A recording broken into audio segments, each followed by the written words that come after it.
j'avais mes amis, j'avais ma famille, j'avais vraiment ma zone de confort qui aurait pu tout m'apporter. Et en fait, je me suis dit, mais c'est pas ça que je veux, quoi. Salut à toi et merci d'avoir choisi d'écouter un de mes podcasts aujourd'hui. Je te souhaite la bienvenue sur la chaîne Fille Expat, chaîne pas seulement dédiée pour les femmes. Alors si tu es un homme, sache que tu es toi aussi le bienvenu. Si tu ne le sais pas déjà, tu y découvriras tous les mardis la conversation que j'ai eu la chance d'avoir avec une femme qui a osé sauter le pas de l'expatriation. Sans plus attendre, je te souhaite une très bonne écoute.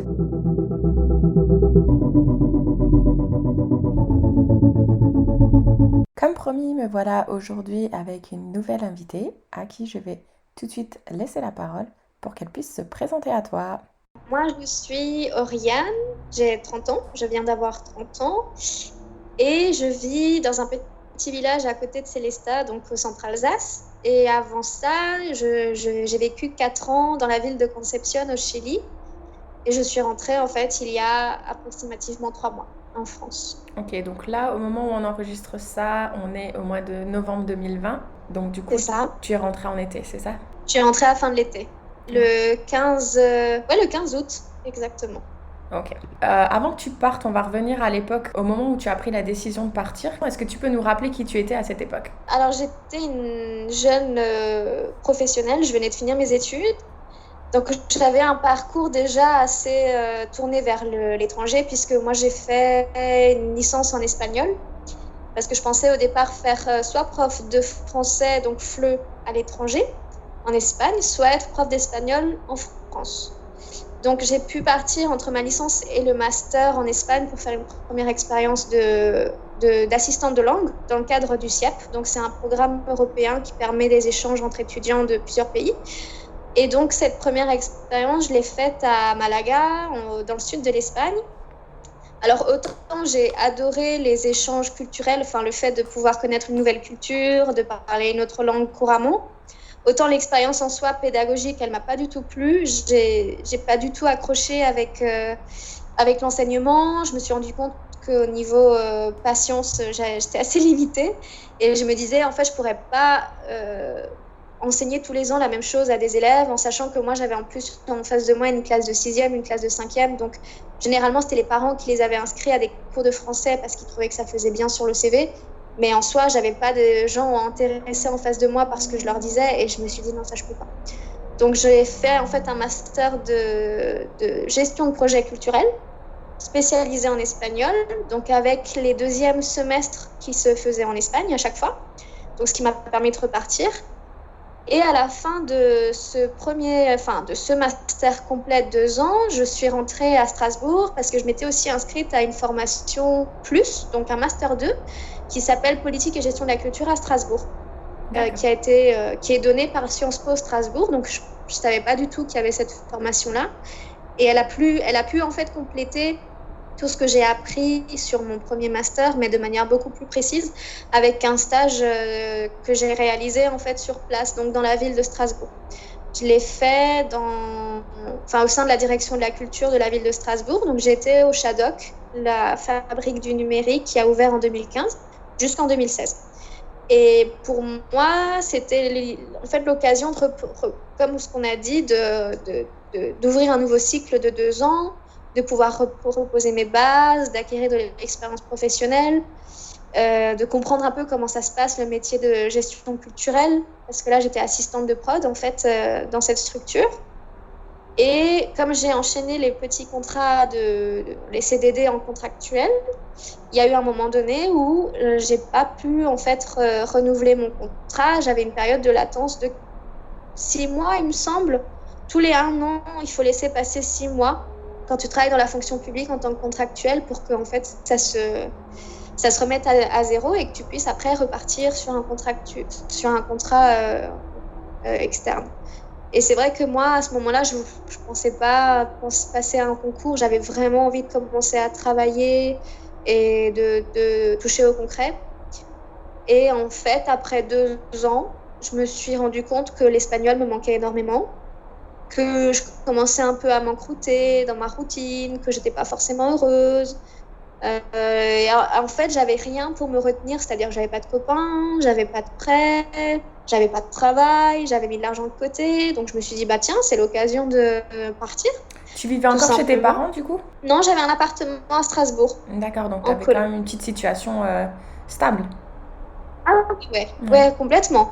Pas forcément avec une possibilité d'évoluer si je passais pas un concours, par exemple, mais c'était pas du tout mon objectif. J'avais 26 ans et je sentais que de passer à côté de quelque chose, je sais pas trop quoi, mais j'avais vraiment l'impression ouais, non, il fallait pas que je reste comme j'étais parce que, bon, de manière un peu personnelle, très honnêtement, je cherchais à vivre une histoire d'amour. Donc, j'enchaînais aussi un peu des histoires sans lendemain avec des personnes qui ne me correspondaient pas forcément, en espérant que, en fait, une histoire me fasse rester et me donne un peu un sens à ma vie. Enfin, je cherchais un peu quelque chose qui me fasse vibrer et je trouvais pas ce que c'était. Donc, il y a un moment donné où je me suis dit, j'ai absolument rien à perdre. J'ai envie de voir ailleurs, mais de voir comment fonctionne le monde, d'aller connaître un pays que je connais absolument pas. Et c'est comme ça que j'ai commencé à postuler dans le réseau des alliances françaises en Amérique latine. L'Amérique latine, ça t'avait déjà un peu attiré à la base parce que tu avais quand même déjà la bougeotte d'aller en Espagne.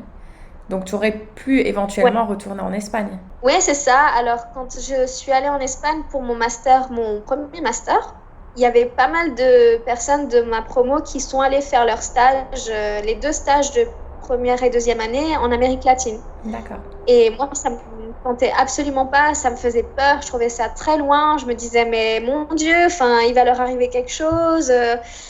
C'est pas possible. Pour moi, c'était juste trop hors de ma bulle pour pouvoir l'envisager. Et c'est venu vraiment tout seul. C'est-à-dire que ce qui fait la différence, c'est que je pensais partir pour 4 mois. Parce qu'on m'avait dit, attends 4 mois et après, on te reprend en contrat défini au Shadok. Donc, pour moi, ces 4 mois, c'était l'occasion de voyager pour découvrir, pas pour m'installer, pour vivre, pour m'expatrier.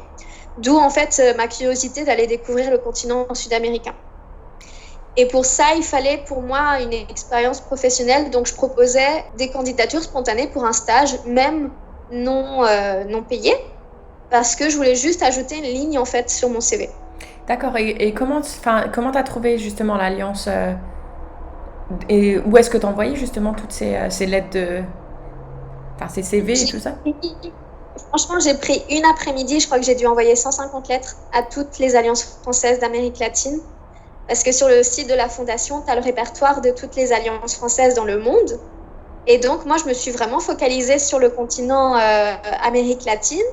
Et pour vraiment être dans le détail, j'avais été retenue par plusieurs alliances qui se disaient « Ah, bah, c'est cool, une nana qualifiée qui propose ses services gratuitement. » Bah oui, je vais pas dire non.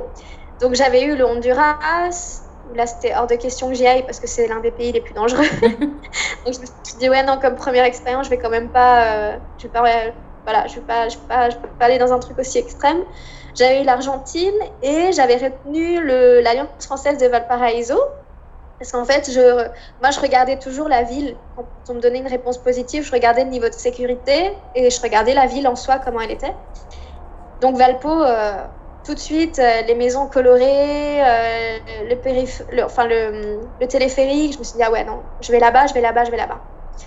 Donc, le jour, en fait, où je renvoie une convention de stage un peu arrangée avec le directeur, la directrice de l'Alliance française de Concepción, donc une ville plus au sud du Chili, me contacte en me disant, moi, j'ai un poste à vous proposer à la hauteur de vos compétences, avec un salaire et avec une durée de 2 ans. Parfait. 2 ans. Voilà. Donc là, je me disais, ok, c'est vraiment l'opportunité qui tombe un peu du ciel. Après, c'est vrai que je passe de 4 mois à 2 ans, c'était un peu dur, quoi. Et puis, ça a été aussi dur à annoncer à mes proches. Mais en me disant toujours, si j'en veux plus, je pars. Je suis pas pieds et mains liés à cette alliance. Je peux partir quand je veux, quoi. Je peux partir quand je veux. Donc, est-ce que t'as joué à pile ou face pour choisir laquelle t'allais choisir ou comment t'as décidé? Non, j'ai vraiment, là pour le coup, pour moi l'opportunité était trop belle. Je me suis dit non, Valparaiso, de toute façon, j'ai travaillé avec eux. Donc, ça n'a pas été perdu et j'ai connu la ville de Valparaiso finalement.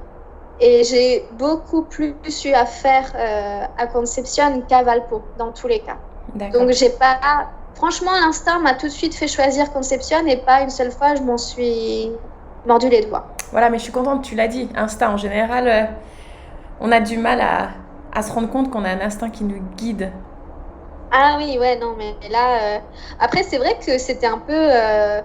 comment dire, moi, j'avais cherché ça, hein. Je veux dire, en postulant, je pensais pas que j'allais recevoir une proposition de travail, mais j'étais ouverte à toutes les possibilités.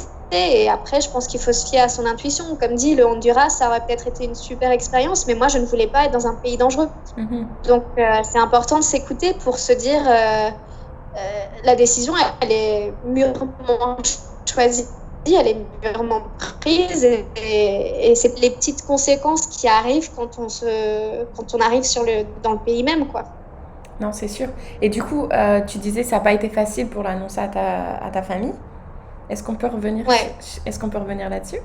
De manière personnelle, je pense que j'ai deux parents qui sont assez différents, qui ont des visions très différentes sur le voyage. Parce que, par exemple, mon père, j'ai toujours entendu que mon père voulait toujours voyager, connaître des pays comme le Tibet, la Thaïlande, et finalement, je l'entendais, mais il n'est jamais passé à l'action. Après, c'est vrai qu'à l'époque, c'était pas aussi facile qu'aujourd'hui. Aujourd'hui, moi, j'arrête pas de dire vous pouvez aller à l'autre bout du monde en 24 heures, quoi. C'est quand même assez... Enfin, voilà, rendez-vous compte du truc. Ça n'aurait pas été possible avant, et c'est vrai qu'aujourd'hui, c'est une facilité. Après, ça a d'autres conséquences écologiques, tout ça, où c'est plus aussi recommandé, entre guillemets, mais on a une facilité à pouvoir voyager que nos parents n'avaient pas. Donc moi, c'est pas que je sentais une frustration auprès de mon père, mais je me suis toujours dit, je ne veux pas, moi, arriver à 50 ans, me dire « Ah, j'aurais bien aimé faire ça » et au final, ne pas l'avoir fait. Ça, c'est super important pour moi, encore aujourd'hui. Donc ça a aussi décidé mon choix de partir. Et du côté de ma mère, en fait, ma mère ne peut pas prendre l'avion, même pour des petits trajets. Elle était une seule fois venue me voir à Malaga avec mon père et avec des amis à eux. Et je sais que ça a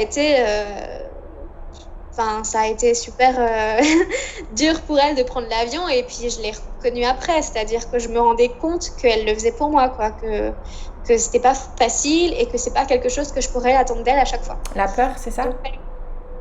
Ouais, voilà. Elle a la phobie de l'avion. Et puis, c'est vrai que quand tu vas aussi loin, au Chili, c'est quand même 15 heures dans l'avion. Il y a aussi eu, moi, des moments où je me disais... Pourquoi est-ce que je m'inflige ça, quoi? Parce que, ouais, il y a quand même eu des moments où j'ai eu les boules et où je me disais, c'est la dernière fois. Finalement. Mais voilà, je peux comprendre, en fait, que ce soit très désagréable de prendre l'avion. Et donc, quand je lui ai dit que finalement, je n'allais pas partir 4 mois, mais peut-être 6 au minimum et 2 au maximum à l'époque, elle a pleuré, quoi. Elle a pleuré, elle s'est remise en question, elle a demandé pourquoi, qu'est-ce qu'elle avait mal fait. Enfin, c'est allé très loin dans le questionnement ou la remise en question, alors que finalement, disons que mes choix projetaient d'autres choses sur mes parents, mais qui ne m'appartenaient pas. Donc, pareil, il y a un moment donné où j'ai aussi dû, moi, choisir de partir sans culpabilité et me dire, tu le fais pour toi, quoi.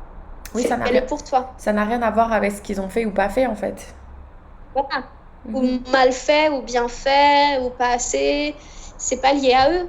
Donc, voilà, chacun doit suivre sa route. Et encore une fois, chacun doit écouter sa voix intérieure. Moi, c'est vrai que si j'étais restée en France, je sentais que j'allais pas être heureuse. Parce que j'étais pas heureuse. J'avais tout pour être heureuse et je pouvais le dire. Je ne suis pas heureuse.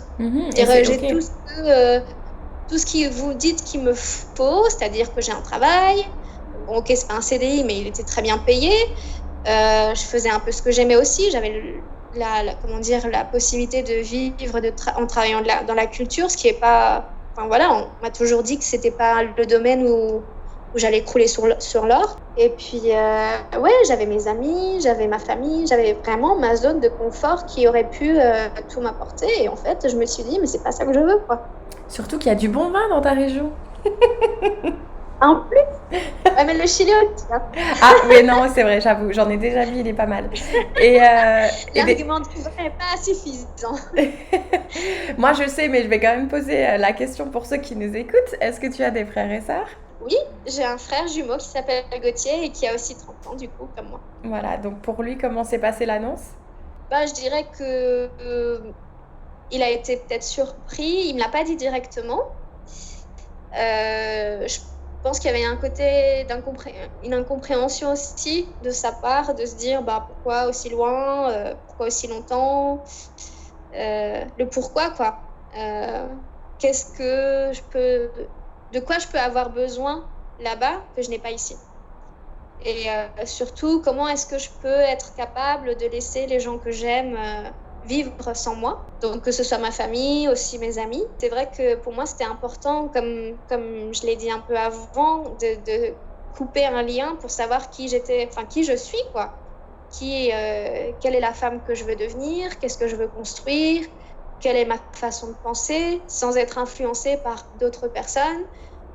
Qu'est-ce que j'aime, qu'est-ce que j'aime pas, vers où je vais, est-ce que je suis sûre, voilà, parce que c'est vrai que l'intuition dont on parlait avant, je trouve que parfois elle est brouillée par les angoisses et les questionnements des autres. C'est ça. Et moi, en étant seule, c'est clair comme de l'eau de roche, ce que je veux pas. Enfin, j'arrive à m'écouter, j'arrive à m'auto-centrer. Alors, c'est sûr que l'exercice, c'est aussi de pouvoir être centré n'importe où, avec ta famille, avec tes amis. Mais il y a un moment donné où trouver cette solitude intérieure, ça t'aide quand même bien à te construire, quoi. Surtout que bon, du coup, on est toutes les deux jumelles, donc on sait ce que c'est de grandir avec un frère jumeau. Et c'est vrai que malheureusement, les gens autour de nous, ils le font peut-être pas exprès, mais il y a beaucoup de comparaisons. Oui, beaucoup de projections. Alors nous, on a toujours été dans les différences, donc on a toujours été les opposés. Donc finalement, j'ai aussi des remarques de personnes qui font ah bah tu continues dans ton opposé, quoi. Tu veux vraiment faire tout, enfin rien comme lui. Alors, différent par rapport comme si ton choix était pour montrer que tu es opposé.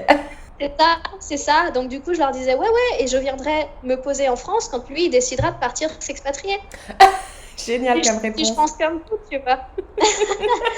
Donc attendez-vous à perdre, je sais pas, mon frère, entre guillemets, à ce qu'il parte. Et quand il partira, bah, ce sera moi qui viendrai m'installer ici.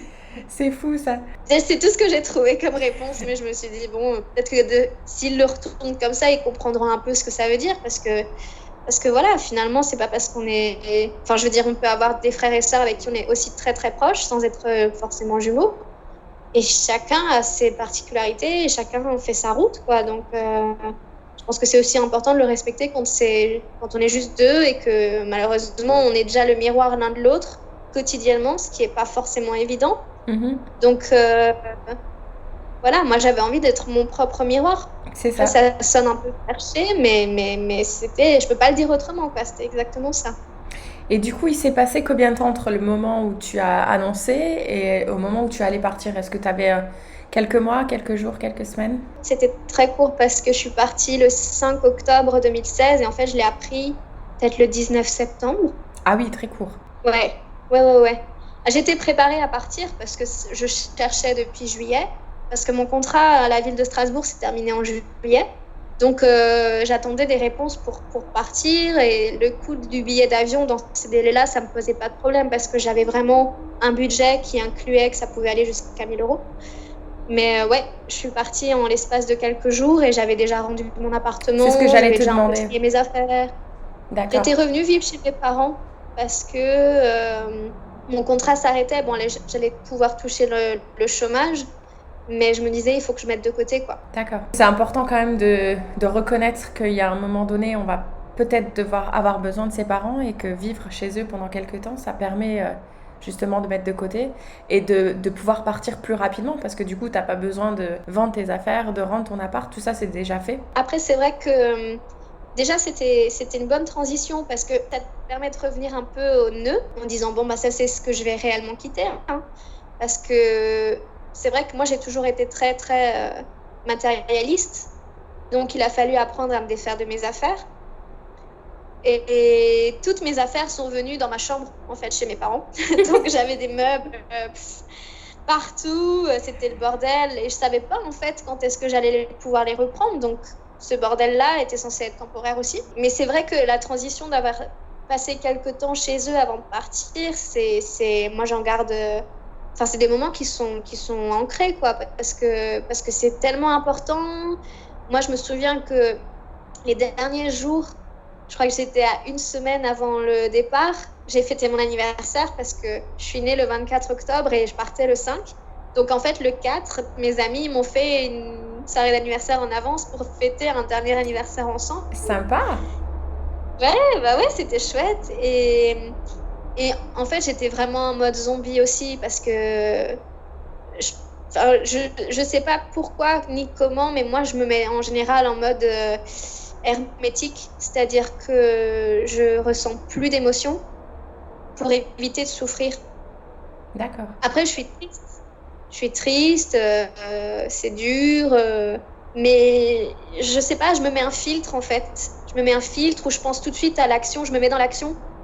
Et c'est vrai que je déteste en général les derniers jours avant un voyage parce que t'entends les autres parler de projets qui vont arriver quand toi tu seras plus là.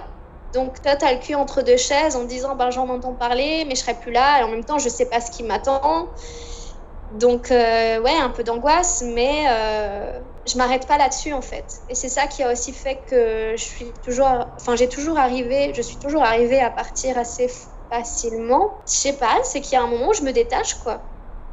Bah, tu le sais pourquoi tu le fais. Si tu sais pourquoi tu le fais, je pense que c'est important. Oui, ouais, et puis c'est un contexte particulier aussi, quoi. C'est même une manière de me protéger, quoi, parce que sinon, je suis en larmes à l'aéroport en me disant mais qu'est-ce que je fais? Et non, il y a quelque chose de plus qui m'appelle, donc je me concentre sur ça, et donc le reste, c'est étouffé, on va dire. C'est étouffé, et une fois que j'arrive à mon endroit de destination, je l'entends plus parce que du coup je suis stimulée partout. C'est me plonger dans un autre univers, quoi. Donc j'ai plus le temps de penser à ce que j'ai laissé finalement. Non mais c'est très bien, c'est une bonne qualité je pense à avoir, en plus de le reconnaître. Et donc du coup au moment donc tu disais donc la veille une petite boule, mais une fois que tu arrives à l'aéroport, comment tu te sentais? Oh, j'étais triste. Oui. C'est dur, ouais, non, quelques larmes et tout. C'est vrai, en général, je demandais à mes parents que ce soit pas eux qui m'emmènent à l'aéroport. D'accord. Donc je leur disais au revoir à la maison, et c'était une amie qui m'emmenait à l'aéroport. Que ce soit plus léger quand même. En fait, mes amies m'ont toujours soutenue, même si on est très différentes, elles m'ont toujours soutenue, elles m'ont toujours accompagnée. Elles m'ont toujours aussi fait voir les côtés un peu négatifs que je voulais pas voir quand j'étais à l'étranger, tu vois, genre mais Oriane, tu mérites pas ça, ou Oriane, t'es sûre? Enfin, sur mille et une anecdotes, mais en tout cas, elles ont toujours respecté mon envie de partir, mon choix de partir. Donc c'est plus facile pour moi en général si c'est une d'entre elles qui m'emmène, parce que du coup elle me confirme que je fais le bon choix, quoi. Super. Et là j'ai vraiment de la chance. Après c'est vrai que le moment des adieux avec mes parents c'est pas facile, mais il y a un moment donné où ça devient presque pas habituel, mais bon bah allez à dans un an, quoi. Peut-être pas. Et c'est drôle. Enfin c'est drôle, quoi, parce que je me dis bah c'est ça la vie aussi, voilà. C'est pas grave. Parce que enfin là, tu savais que tu allais partir sur un contrat de 2 ans. Est-ce que tu savais déjà que tu allais rentrer, par exemple, pour Noël ou pour une occasion particulière, ou c'était vraiment on verra? En tous les cas, ça allait être Noël. Après, je suis rentrée tout de suite à Noël de la même année parce que mon grand-père est décédé. Ça n'a pas été vraiment une surprise parce que voilà, il était déjà en fin de vie. Il n'était pas au top non plus au niveau santé, mais en fait, il a été enterré le 24 décembre, donc le jour de Noël. Donc symboliquement, je me suis dit, je pense que c'est quand même bien que je sois là pour éviter d'assimiler fête de Noël avec enterrement. Et puis pour ma famille, quoi. Je me suis dit, c'est bien si je peux être là pour lui dire au revoir et pour faire mon deuil, même loin après. Mais du coup, quand tu partais au mois d'octobre, tu savais quand même que tu rentrais pour les fêtes? Ou c'est vraiment ça? J'allais pas rentrer cette année-là. je serais rentrée aux fêtes suivantes. L'année suivante. Ou alors avant, si j'avais vraiment senti que c'était pas possible, que le Chili c'était pas fait pour moi et que voilà, au bout de 6 mois, j'aurais abandonné, quoi. D'accord. Tu t'es infligé 2 départs la même année. C'est ça. Mais ça s'est fait, non, franchement, ça s'est fait. Encore une fois, ça a été une bonne intuition que j'avais de rentrer. J'ai eu les possibilités de rentrer financièrement parlant. Donc, en fait, c'est toujours comme ça que je fonctionne. Quand il y a des choses qui s'alignent toutes seules, oui. Faut juste les suivre parce que ça veut dire que ton chemin, il est là, en fait. Mm-hmm. Tu dois pas lutter. Après, il y a des choses qui peuvent être plus compliquées où il faut que tu t'investisses un peu plus. Mais en général, c'est là où je rejoins l'intuition. C'est que je sentais que c'était la bonne chose à faire. Ma directrice, elle a été d'accord de me laisser une semaine. C'était qu'une semaine après où je suis rentrée. Mais elle n'était pas obligée de me les donner, hein. Mm-hmm. Ces jours de congé, 2 mois de travail. Donc, le fait d'avoir eu ça, d'avoir eu un billet qui a pu être payé, et puis voilà, ouais, donc j'y suis allée. J'étais très réticente à l'idée de rentrer. J'avais très peur en me disant, mais ça va court-circuiter, en fait, mon intégration. Et finalement, franchement, je veux dire, le Chili, pour moi, ça a tellement été une autre planète quand je suis arrivée là-bas que 2 mois, je veux dire, au bout de 2 mois, j'étais à peine... je savais même pas encore bien parler l'espagnol de là-bas, tu vois. Donc finalement, ça a rien court-circuité du tout. Génial. Comment ça se passe au niveau des visas, par exemple, au Chili ? Moi, j'ai pu en avoir un via mon contrat de travail. D'accord. Donc ça se fait rapidement, c'est pas compliqué ? Le Chili a cette particularité d'être assez... de faire de la discrimination positive. Donc quand tu es européen... avec un niveau quand même de formation assez élevé. Très honnêtement, ils t'ouvrent les portes. Ça a fait partie aussi d'un côté un peu arriviste que j'ai pas du tout aimé du Chili, qui est, voilà, t'es blanche de peau, en plus t'es blonde, quoi que ce soit, tu attires les gens qui veulent un peu profiter de toi et ça leur donne un statut finalement d'avoir une personne française dans leur entourage. Donc, les visas de ce côté-là, avec mon nom en plus allemand, qualité allemande, franchement, j'ai eu un visa en l'espace de 1 mois, 1 mois et demi, quoi. Mais après, est-ce que c'est... Il y a l'alliance française. Ouais, après, est-ce que c'est aussi parce qu'ils pensent qu'en te faisant venir, tu vas aider leur pays, en fait ? Oui, bien sûr, ouais. C'est ça. Mais par exemple, je veux dire, il y a le côté... pour moi, c'est vraiment lié à une question de nationalité. Parce qu'ils sont très réticents à donner des visas à des Péruviens ou à des Boliviens ou à des Haïtiens. Enfin, voilà, c'est clair, c'est pas du tout... C'est transparent, quoi. C'est pas du tout caché. Pas politiquement incorrect de le dire. Il y en a qui l'expriment vraiment facilement. Donc, moi, j'ai trouvé que c'était lié. Non, je dois avouer qu'on a quand même une chance incroyable avec notre passeport français. Ah, mais franchement, le nombre de fois où je me dis j'ai eu de la chance d'être née là où je suis née. Et tu vois, ça fait aussi partie d'une réflexion de ma mère qui me disait à chaque fois, mais on a tellement tout en France, pourquoi tu veux pas en profiter, quoi ? Pourquoi tu pars et tu te mets dans des situations où tu peux pas t'assurer de manger bien ou de manger bio ou d'avoir un service de santé qui puisse t'accueillir si t'arrives pas que ce soit. Et ouais, c'est vrai qu'au début, je m'en foutais. Au début, c'était accessoire, tu as ces questionnements. Mais quand tu restes 4 ans dans ce pays et quand tu as une épidémie comme le Covid qui arrive, moi je commençais même à flipper sur la fin en me disant faut surtout pas que je tombe malade ici, quoi. Parce que je me disais je risque de mourir au Chili alors que si je suis malade en France, je vais plutôt bien m'en sortir. Après il y avait le mental qui était très important, mais c'est des questionnements au début qui m'impactaient pas et à la fin ouais quand même. Mais quand je pense que quand on part de la France pour la première fois, on se rend pas compte de tous ces avantages parce qu'ils sont acquis en fait. Ouais, c'est vrai. C'est ça. C'est vrai. Ouais. Et ça me fait rebondir par exemple sur le droit à l'avortement parce que quand je suis arrivée au Chili, donc le Chili, en fait, quand je suis arrivée, il n'y avait pas de droit à l'avortement. C'était hors la loi quoi de se faire avorter. Ça ne veut pas dire qu'il n'y a pas de femmes qui avortent. Il y a des femmes qui avortent, mais clandestinement, en prenant en fait un médicament qui sert à soigner les ulcères d'estomac. Et ce médicament va provoquer des contractions qui vont en fait expulser l'embryon et donc ça va provoquer un avortement. Et il y a pas mal de personnes qui peuvent faire des hémorragies comme ça. Et si elles vont à l'hôpital et que le médecin se rend compte que ça a été provoqué par un avortement, ils peuvent la faire emprisonner. C'est arrivé. Et je me suis dit, mais... Et si ça m'arrive à moi, qu'est-ce que je fais, quoi ? Parce que, voilà, je me disais, je pars pour 2 ans. je peux pas dire, je vais pas avoir de relation même amoureuse pendant 2 ans sous prétexte que je peux pas avorter, quoi. Enfin, c'était Non, pas... c'est clair. Donc, voilà, je me suis dit, mais on a quand même de la chance en France, il faut surtout pas qu'on perde ses droits de pouvoir disposer un peu de notre, enfin même de notre sexualité comme on l'entend. Parce que quand tu vas dans un pays qui a pas ce genre, enfin pour moi c'est basique presque, hein, ça devrait être autorisé partout. Mais quand tu commences à te poser ce genre de questions parce que ça peut t'arriver à toi, ouais, ça te fait vachement relativiser aussi. Ouais. Et quel genre d'autres... Enfin, quand t'es arrivée sur place, c'est un des premières choses qui t'a choquée? Ouais, alors c'est très drôle comme anecdote parce que quand je suis arrivée à Concepción, je suis arrivée dans la maison où j'allais vivre un peu après. J'ai rencontré un garçon qui s'appelle Nico, qui m'a tout de suite accueillie en me demandant tu sais que à cause de tes gouvernants, le Chili, il a plein de pollution, il est pauvre, il a un système social de merde. Moi, je connaissais rien du Chili, donc j'étais là, déjà de quoi tu parles, enfin, je suis pas au courant, enfin, je sais pas, tu vois, je connais pas la situation du Chili, et de deux, je représente pas mes gouvernants, donc tranquille, enfin. Il était chilien, j'imagine. Il était chilien, ouais, il était chilien. Il s'avère qu'en fait, ça a été mon copain pendant 6 mois. et c'est pour ça que ça me fait rigoler. Mais en fait, la mise dans le bain, elle a été directe, elle a été frontale, tu vois. Parce que ce qu'on a dit sur le visa, finalement, je l'ai porté d'une autre manière, quoi.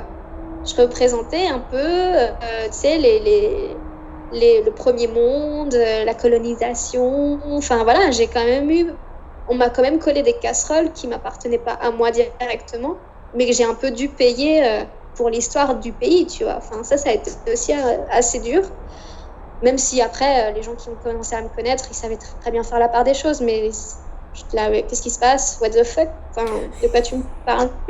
Et en fait, ce qui était aussi assez fou, c'est que avec cette personne-là, très vite, il a commencé à me parler mariage, enfant et tout. Alors, il était plus âgé que moi, hein, il avait 37 ans. Mais en fait, je me disais, est-ce que t'es amoureux de ma personne ou de ma nationalité, en fait? Tu vois?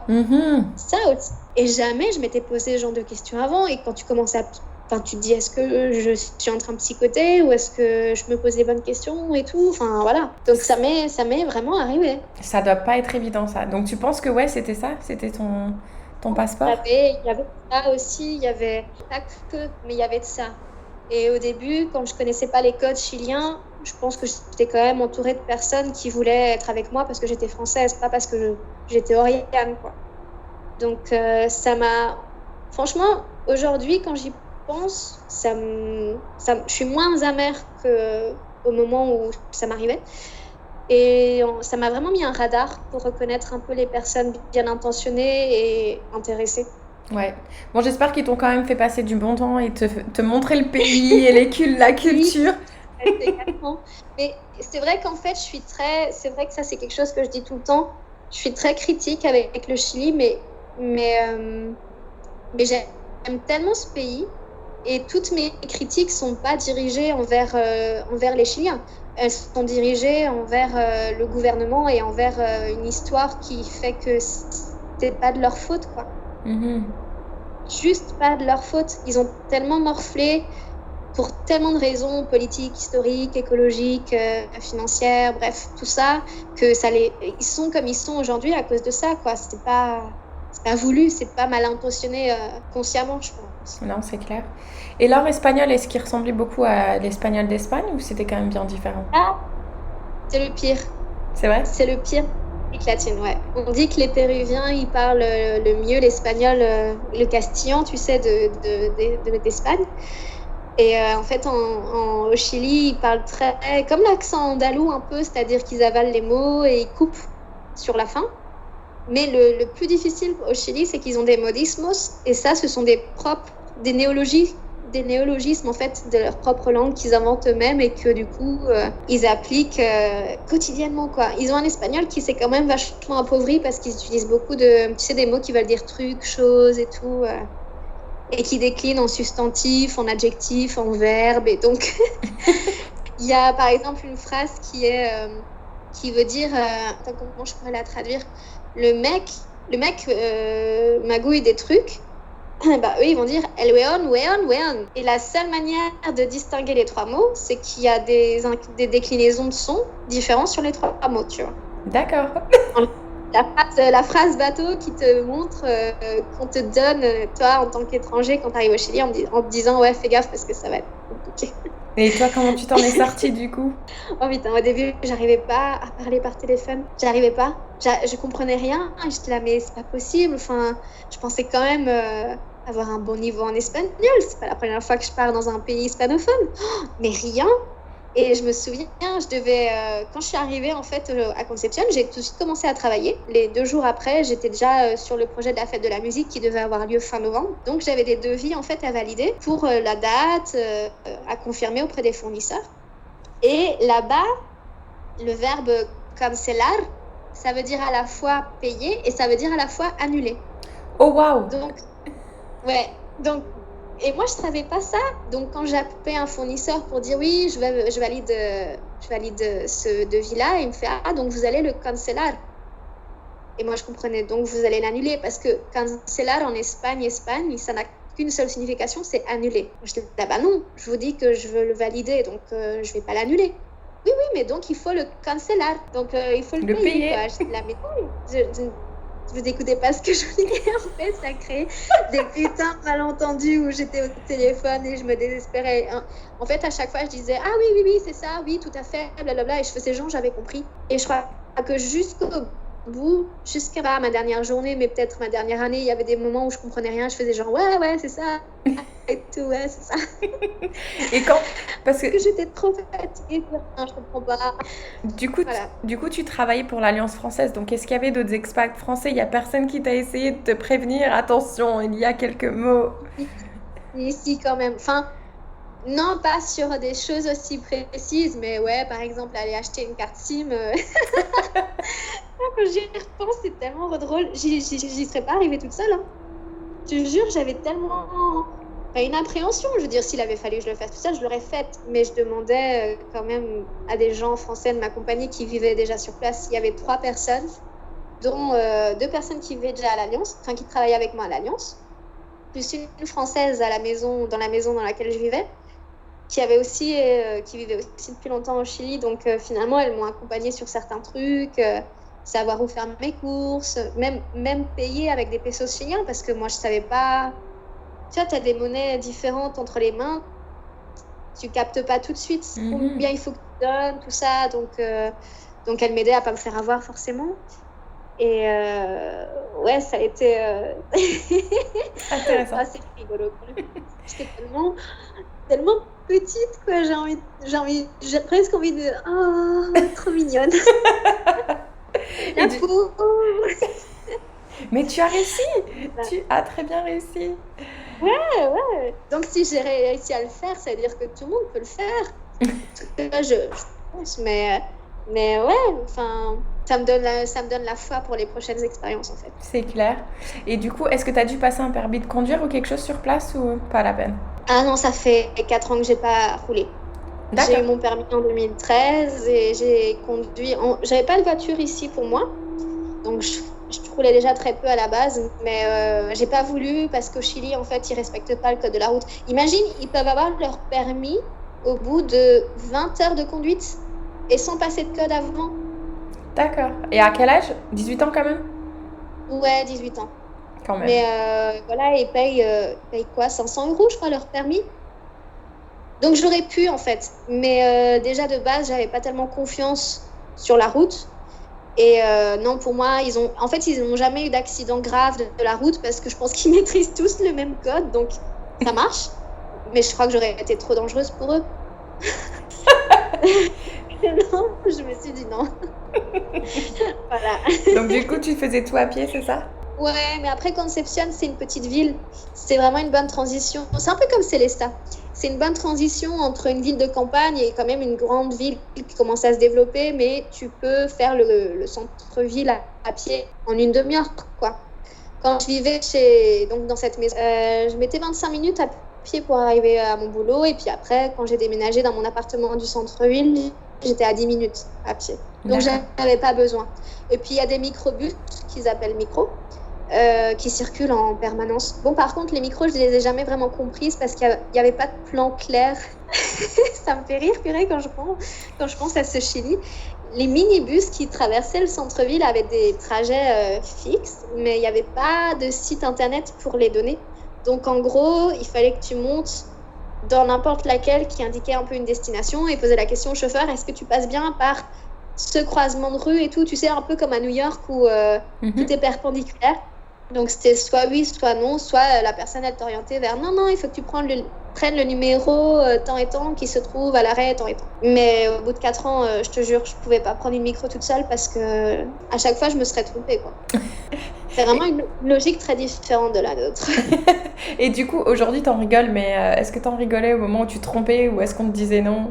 Non, franchement, c'était frustrant parce que je me sentais vraiment dépendante. En fait, le Chili, je trouve que c'est une très bonne école de la vie sur beaucoup de choses. Ça t'oblige à être débrouillard. Et puis, tu as ce côté un peu... tu peux pas faire forcément confiance aux autres tout de suite sans les connaître. Ça, c'est vraiment pas du tout ce que j'ai senti, en tout cas. Donc, ça t'oblige à faire confiance à ton instinct. Mais en même temps, tu peux pas te démerder tout seul. Tu es obligé de quand même avoir besoin de l'aide des autres. Donc, cette ambiguïté-là, elle était un peu... Ouais, il y a des moments où c'était assez pesant, quoi. J'aurais bien aimé, par exemple, dire sur un coup de tête, hop, cet après-midi, j'ai rien de prévu, je vais découvrir tel coin là-bas et tout.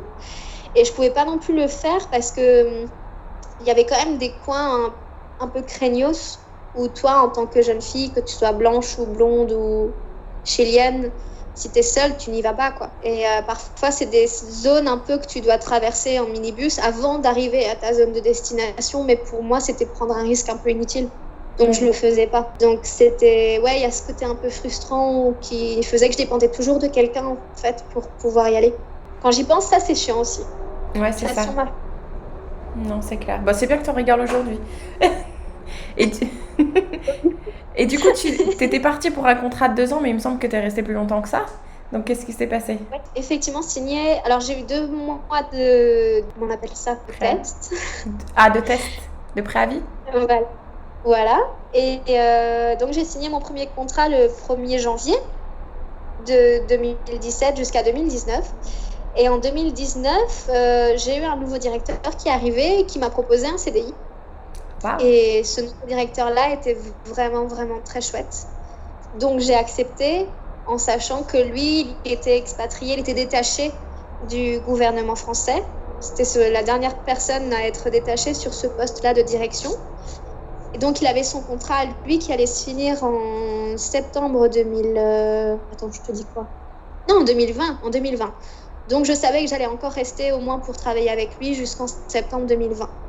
Donc, voilà, c'est ça qui a fait que ça a duré plus longtemps parce que, du coup, il m'a montré une nouvelle perspective dans mon travail, il m'a donné des nouvelles missions. Il a un peu reciblé certaines choses qui m'ont fait énormément de bien.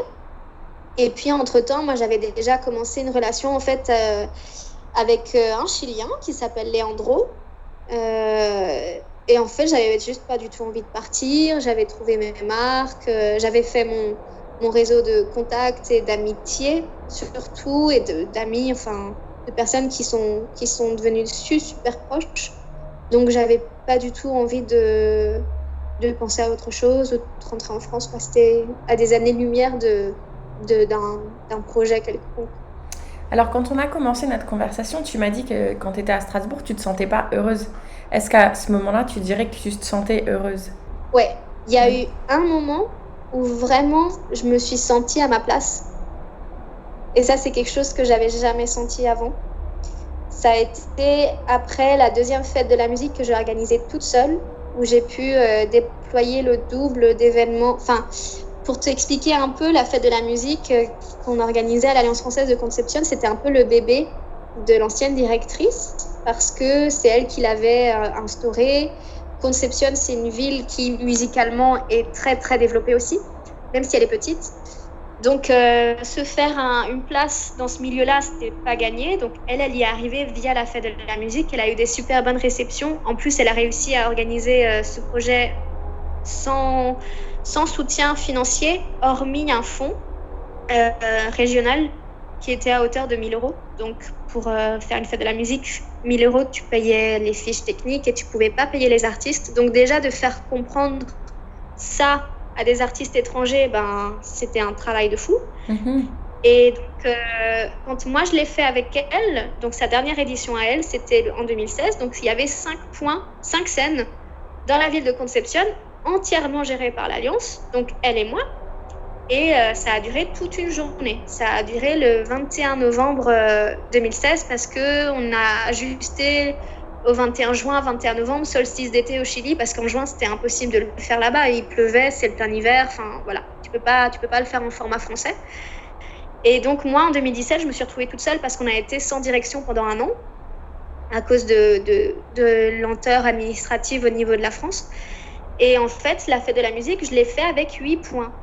Toute seule et toujours avec mon aide de 1 000 €. Et je crois que là, de déjà avoir prouvé que j'avais été capable de le faire en venant d'arriver, tu vois, parce que quand je suis arrivée en 2016, les gens, ils me prenaient pas forcément au sérieux, même les gens de la culture. Je parlais pas l'espagnol, j'étais jeune, voilà. Donc en 2017, d'avoir pu porter le projet toute seule, à bout de bras, ça a déjà bien appuyé ma légitimité.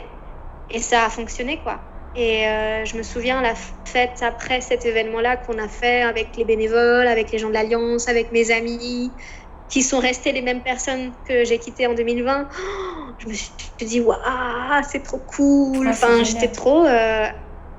Ouais, t'as l'impression d'être au bon endroit, quoi. Et du coup, est-ce qu'à un moment donné, que ce soit quand t'es arrivée au départ ou 1 an après, 2 ans après ou peu importe, mais est-ce que quand même tu t'es dit mais qu'est-ce que je fais là? Donc là, je pose la question complètement inverse. À l'inverse, c'est venu après. C'est venu après, mais c'est pas venu de moi. C'est venu à cause d'éléments extérieurs. C'est venu à cause des émeutes, c'est venu à cause du Covid, à cause d'un appartement qui devenait insalubre. Je me disais, Oriane, t'as pas fait tout ça pour ça. T'es pas allée te chercher et tu t'es trouvée pour finalement t'infliger un truc pareil. Tu vaux mieux que ça. Et tu peux prétendre à plus, quoi. Donc c'est un peu un mélange de tout ça qui a fait que j'ai dû penser à mettre une fin à mon expérience au Chili, et ça a mis du temps. Ça a mis vraiment, vraiment du temps. C'est vrai qu'au niveau de l'Alliance, c'est lié un peu à la réalité des alliances françaises. En général, c'est des associations de droit local. Donc ça veut dire que les personnes qui ont un contrat local sont payées selon les lois du pays. Donc la culture est pas tellement valorisée au Chili. Donc moi, j'avais déjà un bon salaire par rapport à la moyenne chilienne, mais je gagnais pas 1 000 €, je gagnais 700 €. D'accord. Dans un pays qui est quand même relativement cher. Le Chili, c'est l'un des pays les plus chers d'Amérique du Sud. Donc je devais toujours un peu me serrer la ceinture à la fin du mois, ou alors je devais prendre sur mes économies de mon compte français. Et ça me faisait vraiment chier parce que je voulais pas les utiliser pour ça. Donc j'ai très vite atteint, en fait, même avec un nouveau directeur, j'ai atteint le niveau max que je pouvais atteindre à l'Alliance. Où pareil, je commençais à avoir une certaine routine, les mêmes projets qui se répètent, les mêmes personnes. Donc un encroutement de ce côté-là qui a allumé la première alarme, on va dire. Et oui, du coup, quand je suis rentrée en France pour le mariage de mon frère avec Elsa, j'avais déjà ces questionnements en tête, mais j'arrivais pas à trouver de réponse. Même si je savais que les réponses, elles étaient en moi, je pense que j'étais pas encore arrivée au bout de ma réflexion. Et donc, quand je suis rentrée au Chili, que les émeutes ont commencé, que je me suis retrouvée exposée directement aux bombes lacrymo, aux canons à eau mélangés avec des produits chimiques, dont du cyanure. Enfin, ça a été prouvé, tout est là. Mon Dieu, qu'est-ce qui se passe? Déjà, qu'est-ce qui se passe? Parce que ça arrivait tellement soudainement. T'entendais la nuit les carabineros qui faisaient des descentes dans des appartements, t'entendais les incendies, t'entendais les sirènes, tu disais mais c'est pas possible, c'est la fin du monde, quoi. Combien de temps ça va durer? Combien de temps, franchement, ça va durer? Et comme je venais de déménager toute seule dans un appartement en centre-ville, c'était trop de trucs, quoi. C'était découvrir la solitude, ne pas sentir une présence réconfortante à côté. Heureusement, il y avait mon copain avec moi, mais c'est vrai que quand tu vis dans une maison avec d'autres personnes, tu arrives à te contenir à plusieurs. Là, c'était pas le cas. Et voilà, donc ça a duré 3 mois, où il y avait des fois où je pouvais pas rentrer chez moi, donc il fallait que je prévoie un sac avec des affaires pour le lendemain, où je restais dormir chez mon copain. Je devais rentrer chez moi parce que j'avais un chat. J'avais un chat avec moi que j'avais emmené de la maison où je vivais. Donc j'étais responsable aussi d'un animal que je pouvais pas non plus laisser seul dans un appartement qu'il connaissait pas et qui pouvait prendre feu en fait d'une nuit à une autre. C'est fou, ouais. Donc voilà, c'était super compliqué. Il y avait tu vois, comme je te disais, j'étais à 10 minutes de mon travail, mais parfois il fallait que je fasse un énorme détour pour arriver à l'Alliance, alors que l'Alliance c'était ligne droite, quoi. Et fallait que j'évite les barricades, les encapuchados qui tiraient des pierres sur les pacos, sur les chars. T'avais l'impression d'être en guerre, quoi. C'était quoi la raison? Ça a été... Est-ce que tu peux peut-être rappeler à tout le monde, c'était quoi la raison de leur manifestation et des émeutes? Plusieurs. Franchement, c'est très complexe comme sujet. La goutte d'eau, ou le truc qui a mis le feu aux poudres, c'est l'augmentation du ticket de métro à Santiago de 30 centimes. Sauf qu'en fait, 30 centimes en soi, c'est rien. Mais pour des gens qui doivent payer pour tout, c'est énorme. Et...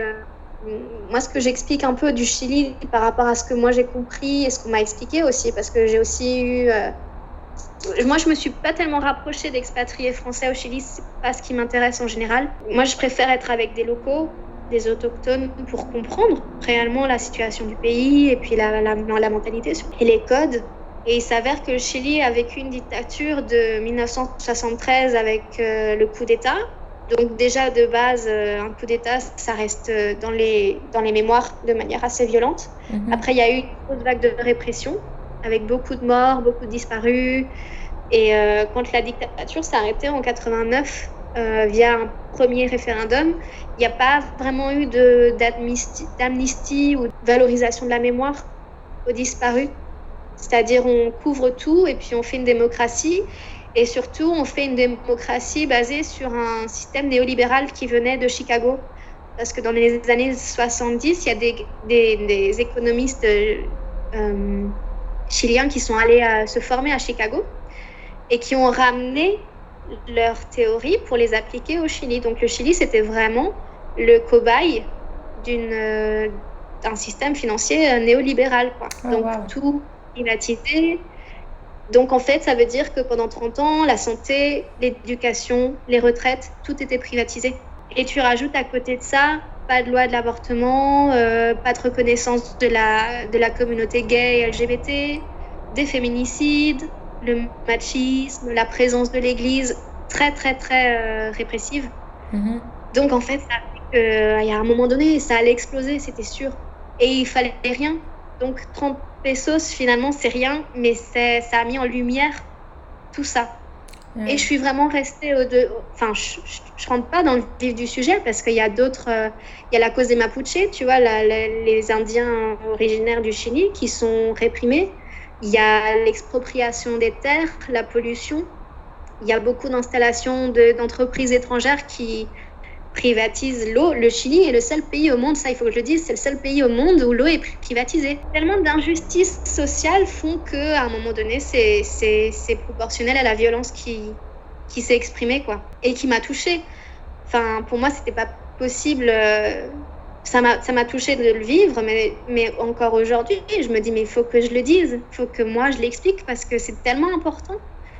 Et là, la nouvelle constitution qui a été votée le dimanche, c'est un petit pas vers du mieux, mais symboliquement, c'est énorme, quoi. Parce que du coup, quand tu disais ils mettaient le feu à des immeubles et des choses comme ça, est-ce que du coup ils visaient des personnes ou des entreprises?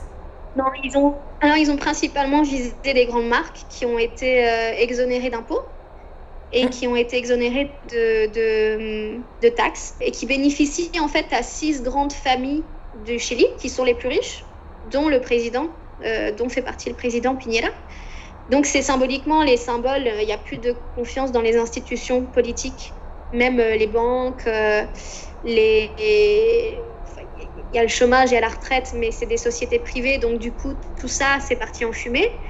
Et après il y avait comment on appelle ça, la théorie du choc, la stratégie du choc, qui est en fait de paralyser ces mouvements en diffusant de la peur,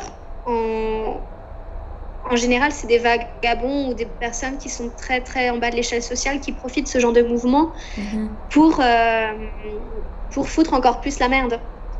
Je sais pas comment en parler sans caricaturer, mais disons que c'était pas vraiment les gens qui manifestaient, qui prenaient, qui saccageaient, qui pillaient. C'était les gens autour qui profitaient, en fait, les casseurs, ou alors les SDF, mais qui usaient de la violence pour, en fait, créer encore plus de chaos. Et il y avait une stratégie politique derrière, c'est-à-dire que tant de chaos faisait que les gens qui appuyaient le mouvement n'en pouvaient plus sur la fin. Par exemple, moi, j'ai jamais dit il faut que ça s'arrête, mais j'en souffrais indirectement et j'avais peur d'être une victime collatérale. Donc c'est en fait créer des victimes collatérales qui font qu'à un moment donné, le mouvement, il faut qu'il s'auto-implose pour que ça s'arrête et pour que même les politiciens, ils aient pas à justifier l'utilisation de la force pour pas passer pour les méchants, quoi.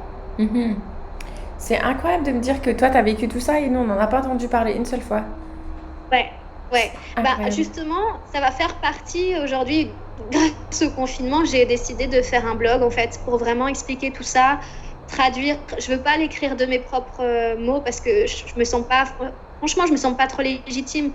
Même là, je pense pas dire de conneries, mais je pense qu'il me manque quand même pas mal d'éléments pour bien l'expliquer. Et puis il y a quand même des études anthropologiques et tout liées à ça. Et moi, je veux juste les traduire pour les mettre sur un blog qui soit le plus accessible possible pour que les gens, en fait, ici, puissent comprendre qu'est-ce qui se passe, quoi.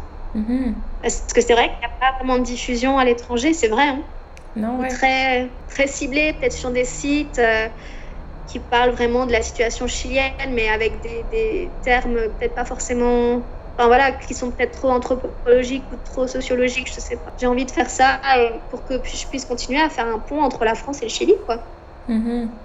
Et du coup, ouais, parce qu'en plus de ça, comme tu l'as dit, il y a le Covid qui est venu se rajouter à tout ça. Ouais. Et le Covid, ça a mis en exergue cette pauvreté, en fait, qu'ils essayent de camoufler au Chili en disant on est l'un des pays les plus développés, blablabla. Et en fait, non, c'est tellement inégal qu'il y a des très très pauvres ou des très très riches. La classe moyenne, elle n'existe pas.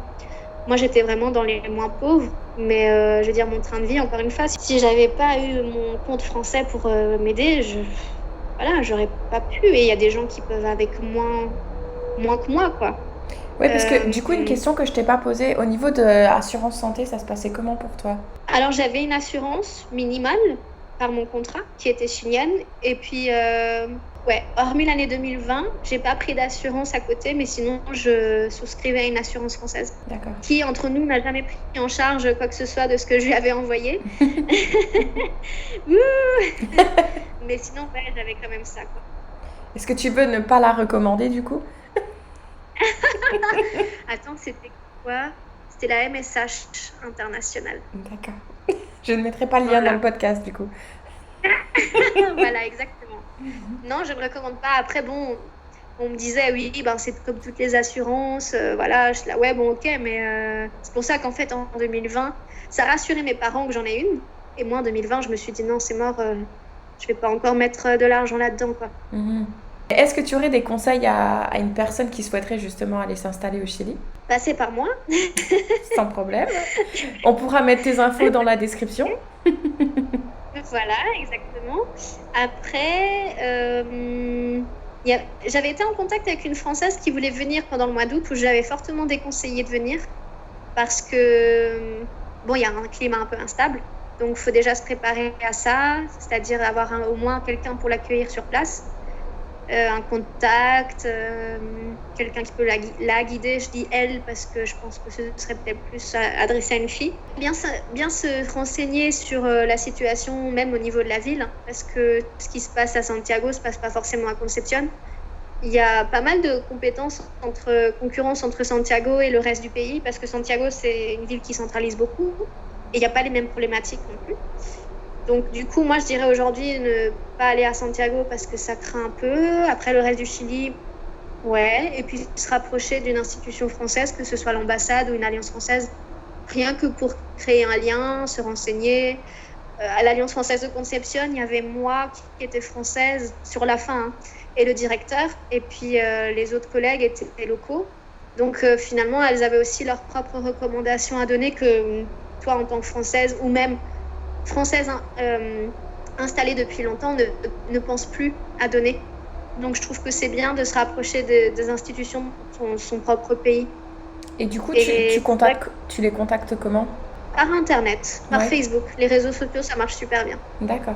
Ils sont plus actifs par réseaux sociaux que par site Internet. Par téléphone, c'est pas la peine parce que, en général, là, je sais pas si c'est encore le cas, mais il y a souvent du télétravail, donc il y a personne qui va répondre. Donc le plus simple, c'est souvent par l'écrit, quoi. D'accord, super. Et du coup, on en arrive aux questions de la fin. Donc les fameuses Oui. questions. Si la Oriane d'aujourd'hui, celle à qui je parle en ce moment, qui se trouve à Strasbourg du coup, enfin près de Strasbourg, si elle rencontrait la Oriane justement qui était prête, qui venait d'avoir ces 2 contrats sous les yeux, qui savait que son instinct l'allait mener sur une durée de 2 ans, est-ce que tu lui passerais un petit message?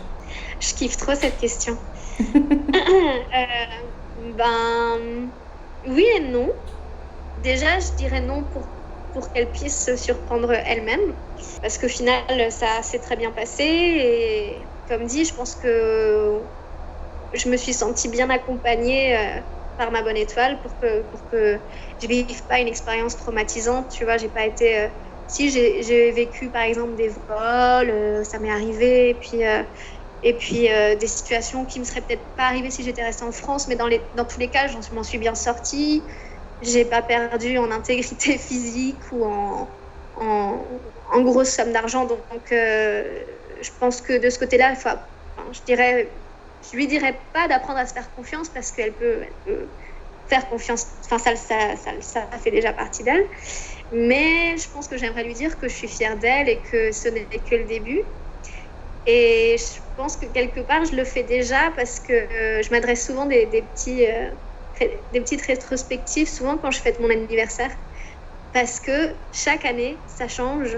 Et jamais l'année précédente, je me serais dit « Ah ben, l'année suivante, je vais être à tel endroit avec telle personne et je vais le fêter comme ça. » Et depuis que j'ai commencé à voyager, depuis mes 20 ans, à chaque anniversaire, je me dis oh, « Si on m'avait dit l'année dernière que je l'aurais fêté comme ça cette année, quoi. » Et je me dis « Mais trop bien !» Parce que ça veut dire que j'accepte encore de me laisser un peu guider par mes envies. J'assouvis aussi ma soif de liberté, de vouloir voyager, de vouloir connaître de nouvelles contrées. Donc, je me dis, ouais, c'est bien que je m'écoute encore de ce côté-là, que je me sois pas faite... C'est un peu horrible de dire ça, mais j'ai envie de dire que je me sois pas faite attraper par mes envies de confort, mes envies de stabilité, parce que on m'a dit un jour au Chili que, en fait, ma propre maison, elle est en moi et que le jour où je me sentirais bien partout dans le monde, c'est que j'aurais accompli, en fait, mon voyage, quoi. Donc, je trouvais ça super beau comme image et elle me correspond et c'est le genre de réflexion que t'apporte l'étranger en général, enfin l'étranger avec un E majuscule, tu vois, tout ce que ça représente. Et ça, je pense que va y avoir un moment où très très très très lointain où je vais assouvir ce truc, mais pas tout de suite, quoi. Génial. Voilà. C'est marrant que tu dises c'est ça, fonce. Comment tu le dis en espagnol ou en chilien? Vamos que se puede. C'est tellement joli. C'est marrant en plus que tu cites ton anniversaire parce que moi, depuis que j'ai passé la barre des 30 ans, j'ai décidé que chaque anniversaire, je dois faire quelque chose d'unique et de différent. Et qui est assez, pas forcément grandiose, mais qui est quelque chose qu'on fait pas tous les jours, quoi. Voilà, c'est ça. Donc, c'est marrant. Mais moi, j'ai arrêté de me mettre, par exemple, ce genre de défi parce que je me dis... comment dire, ouais, peut-être par rapport à ce que j'ai vécu au Chili, autant dans le positif que dans le négatif, je me dis, t'as plus rien à te prouver, Oriane. Franchement, t'as plus rien à te prouver. Enlève-toi cette pression. Qui arrive, parce que je suis aussi super exigeante envers moi-même. Hein. Donc, je me dis, là, par exemple, d'être retournée chez les parents pendant le 2e confinement, ok, je fais rien, mais c'est pas grave, Oriane. Je pense que tu as déjà assez fait pendant 4 ans. Ça dérange, ça questionne, tu t'en fous, toi, t'as plus rien à te prouver. Ça veut pas dire que tu es incompétente, ça veut pas dire que tu es ramollo, ça veut pas dire que tu repartiras plus. Je veux dire, chaque chose en son temps. Non, mais là, maintenant, on sait être patiente, je pense. Ouais, chaque chose arrive pour quelque chose, pour une raison. Et si ça arrive pas maintenant, c'est que je suis pas prête. Et effectivement, si je m'écoute, c'est que je suis pas prête. D'ailleurs, je te l'ai pas dit, j'aurais dû partir au Mexique parce que j'avais été acceptée fin juillet pour un poste aussi de coordination culturelle à l'Alliance française de Mexico. J'aurais dû commencer le 1er octobre et j'ai renoncé au poste alors que pour moi, c'était un peu le Graal. Et je me suis dit non, je peux pas. Je suis pas prête à repartir. Non. Parce que je pense que ça, pour les personnes qui veulent voyager, c'est aussi important d'avoir des temps de latence, de transition entre deux expériences pour pouvoir digérer tout ce qu'on a appris, absorber, réfléchir et mûrir, quoi. C'est très bien. C'est super important. C'est très bien. Et d'être patient aussi. C'est pas grave si on repart C'est pas ça. demain. Non plus. Parce que je juge mon père qui a toujours voulu voyager, qui l'a pas fait. C'est pas grave, il est heureux comme il l'a fait sa vie. Donc, il n'y a pas d'échec finalement. Moi, je projette un échec dans ce qu'il me dit. Mais si demain, je sais pas, j'ai une super offre d'emploi qui me correspond à Strasbourg, qui fait que je reste à Strasbourg, ça n'aurait pas été un échec parce que je l'aurais décidé. C'est toujours faire des choix vraiment très conscientisés pour te dire, ok, c'est moi, c'est ma décision, je sais pourquoi je la prends, je sais pourquoi je le fais, donc je l'assume. Donc l'échec, en fait, ça n'existe pas. Non. Pour moi, l'échec, c'est même pas un échec parce que tu auras appris quelque chose sur toi. Donc au final, tu grandis. Donc c'est super. Ouais. Et je pense que toi, tu vas nous trouver une très belle citation pour conclure cette superbe interview. Non, franchement, j'en ai pas. Non ? Je pense que... Non, tu sais ce que je voudrais faire, c'est recommander un bouquin. Ouais. Enfin, 2 bouquins. Enfin, ouais. Un bouquin, mais qui peut-être un peu... qui idéalise un peu les voyages. Mais moi, en fait, je pense que c'est ça qui m'a poussée à vouloir voyager, c'est Mange, Prie, Aime. C'est de qui ? J'ai adoré. De Elisabeth Gilbert, qui a été adapté en film. Je recommande pas le film parce qu'il est très romantisé, mais le livre, toute la partie introspection et tout ce que apporte un voyage dans une recherche personnelle, surtout dans des périodes de crise. Je l'avais tellement aimé ce bouquin. Mange, Prie, Aime. Ça, c'est le premier. Et le deuxième, c'est Les 4 accords Toltec. Ah, Mange, Prie, Aime. Lui, tu parles du film de Julia Roberts. Bah, justement, pas le film. Oui. Il faut lire le livre. Écoute, moi, j'ai quand même adoré... Oui, j'ai fait les deux, du coup. J'ai adoré quand même le film. Mais oui, le livre, moi aussi, j'ai adoré. Voilà. C'est mon livre de chevet depuis mes 20 ans. Et Miguel Ruiz, qui a fait Les 4 accords Toltec, parce que ça, c'est venu... quand j'ai commencé à mûrir un peu plus, où je me suis sentie mûrir, où je me suis dit « Ouh là là, ça m'intéresse ce genre de lecture ». Je trouve que c'est une bonne manière de s'accompagner quand on veut grandir soi-même et quand on a besoin d'outils et qu'on veut réfléchir par soi-même. Génial. Ben écoute, on mettra tout ça dans la description du podcast alors. Cool. Et donc, pas de citation et pas de chanson, mais un livre, c'est très bien aussi. J'en aurais pas. Il y en a... Ouais, non, j'en aurais pas. Il y en a tellement.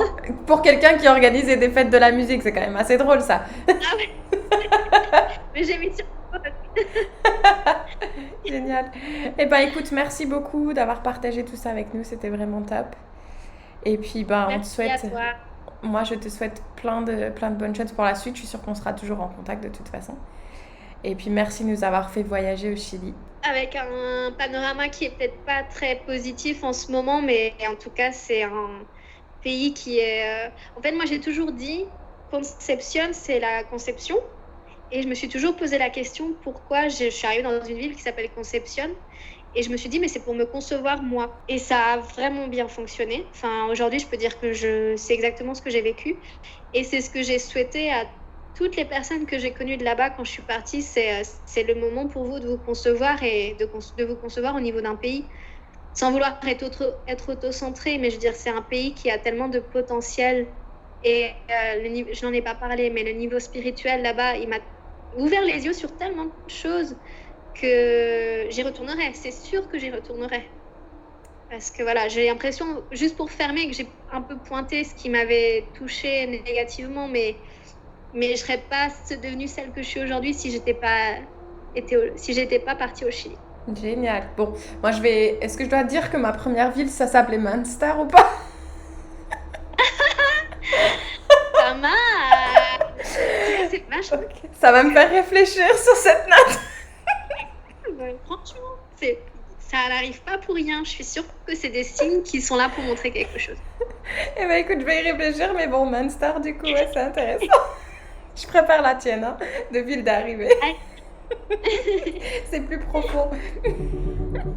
Sur ces belles paroles, merci à toi, Oriane, d'avoir partagé tout ça avec nous. Et si toi aussi tu as aimé cette conversation entre nous deux, alors nous t'invitons à nous laisser un petit commentaire sur ta plateforme d'écoute préférée. Je t'invite également à suivre la chaîne podcast sur Instagram. Et s'il y a un pays en particulier qui t'intéresse, n'hésite surtout pas à venir me le faire savoir. Voilà, merci Oriane. Merci à toi. À bientôt. À bientôt.